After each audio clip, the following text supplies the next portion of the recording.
So this video is describing the 9 videos that are about this understanding and how we can apply it to parenting. It's kind of an overview. I'd recommend you watch them in this order because it's kind of how they make sense, but you don't have to. First one is, how can internal family systems, how can this understanding inform your parenting?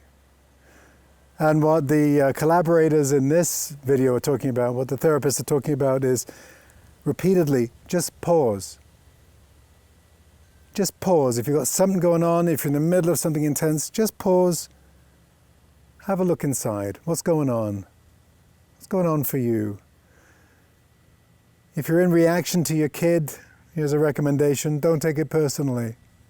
Right? If your kid's saying no, if your kid's saying, I don't like you, Daddy, right? What happens inside? Do you feel like you're a bad parent? Part of you gets triggered that feels like you're not lovable because my kid's rejecting me? Does it trigger an abandoned part? It might. So pause. Notice. You may be having a big response, right? What your kid may be doing is checking out their boundaries in the world. Where can I try my no voice where it feels safe? And if I can't do it with my family, with my parents, where can I do it? Is it safe to have a no voice? Where can I learn that to say to somebody, I don't like you, might not be the best way to be with people? Where can I learn that safely? Where can I make those mistakes and be held and helped? If it's not within my family. And you're a human being. If you get triggered, you get triggered. See if you can pause. See if you can just take a moment to notice you're triggered. Your kid's just doing their thing. Because the reactive parts of us don't bring about the behaviors we want. Right? If we say something like, how dare you talk to me like that? You're being disrespectful.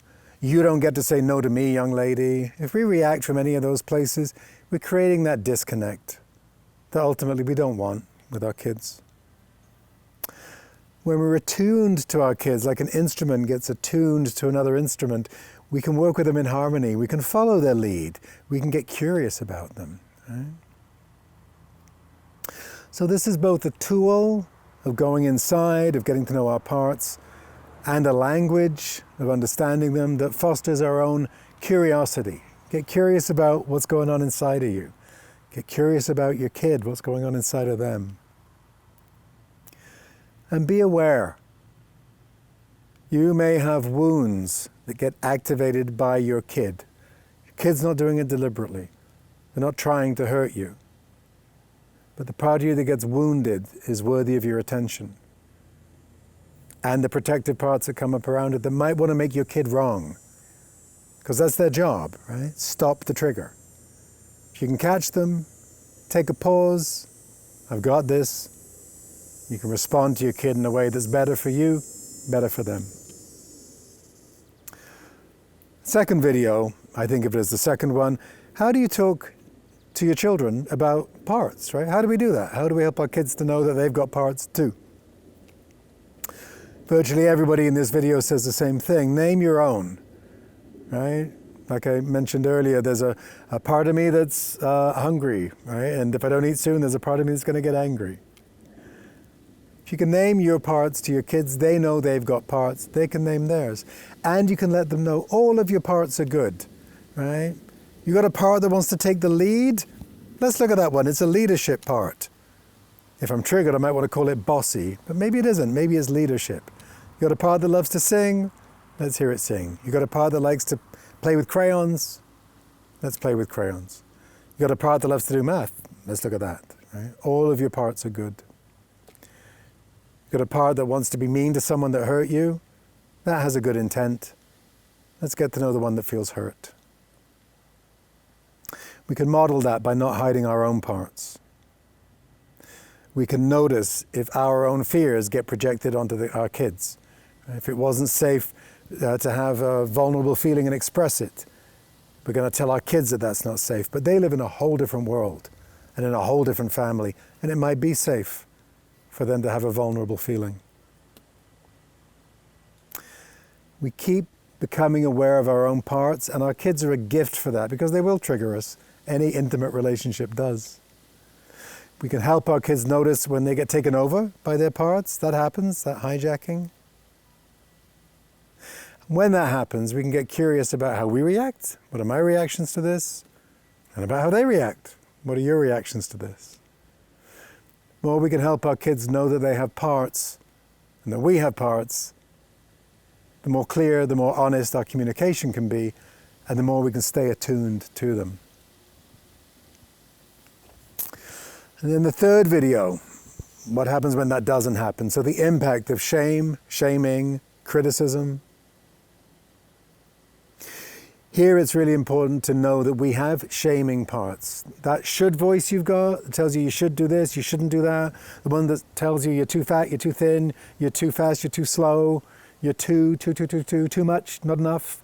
That critical voice you've got inside, that's learnt to do that inside of you. Right? And it will shame you on the inside, and it will want to shame people and your kids on the outside. If you can become aware of it, you don't need to be coming from it. Because when that happens, when we repeatedly criticize our kids, they will make up the story about themselves. And the story will be, I'm not enough or I'm unlovable. And some part of them will hold that as a belief. Criticism with yelling, right? That is a love detachment. What it says is, right now, you're not lovable to me. It's a horrible thing to hear. And when that gets taken in as a belief, in later life, you'll see your kids acting that out, right? I need to earn your love. I need to behave in a particular way so that you will find me lovable, because I'm really not. And we don't want that for our kids, and we don't want that for ourselves. Sometimes when the criticism comes from the parent with a kind of desperation, it can convey danger, right? And a kid can believe, well, this is my fault, right? And get anxious, right? So again, when the criticism from that part of us, which is well-intentioned in terms of our own system, maybe in terms of theirs, when it comes with that desperation and agitation, it can convey to the kid, you're not safe and you caused this. Right?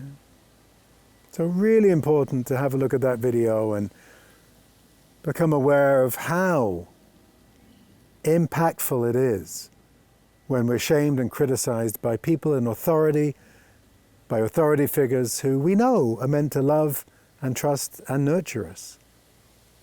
We know that because we're mammals, right? No lioness, no dog, no cat, no other mammal will shame their children. It just doesn't happen. And so we know we're meant to be nurtured and loved and held. And we can do that. We just need to attend to the parts of us that don't do that or don't know how.